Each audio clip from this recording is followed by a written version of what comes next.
মাজারের মধ্যে মান্নত করা জায়েজ আছে কিনা? ভাই, মান্নত করার জায়গা মাজার না।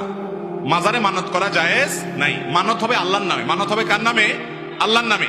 মাজারে যিনি শায়িত আছেন তিনি তো আল্লাহর গোলাম। আল্লাহর নামে যেটা করা যায় সেটা আল্লাহর গোলামের নামে করলে সেটার নাম শিরক। সেটার নাম কি?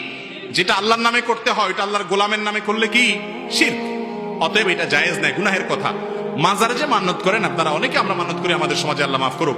যারা মাজারে মানত করেন তারা নিজেদের বিবেককে জিজ্ঞাসা করেন, এই টাকাটা মাজারে যে দিচ্ছেন এই টাকাটা কি কাজে ব্যয় হবে? কি কাজে ব্যয় হবে বলেন? মাজারে যে লোকটা শায়িত আছে উনি যদি কোনো আল্লাহর নেককার বান্দা ছিলেন এমন হয়, তাহলে টাকা দিলে কি হবে?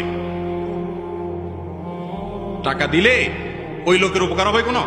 ধরেন তিনি আল্লাহর নেককার বান্দা, আল্লাহর নেককার বান্দাকে আপনি উপকার করতে চাইলেন, এই টাকা দিলে কি তার উপকারে আসবে? আসবে না। তাহলে কার উপকারে আসবে? ওই ওখানে বসে বসে যেগুলা হয়তো গাঞ্জা খায়, আর না হলে বসে বসে ওই অবসর সময় নষ্ট করে, কোনো কাজ করে না, বৈরাগী থাকে, সংসার করে না, ওরা বসে বসে ভাগযোগ করে খাবে, তাহলে তাদেরকে দিলে আপনি তো বরং সওয়াবের পরিবর্তে গুনাহ হবে। ঠিক না ভাই? ঠিক। এজন্য মাজারে মানত করা জায়েজ নাই, গুনাহের কথা। এই টাকা মাজারে নয়, বরং আপনি দান করার জন্য মানত করতে পারেন, আল্লাহ আমার এই কাজটা হলে আমি দান করব গরিব দুঃখীকে, গরিব দুঃখীকে দিয়ে দিবেন।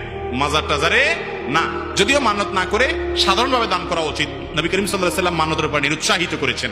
বিধায় মানত করবেন না, যদি করতে হয় কোনো মাজারে মানত করা জায়েজ নাই।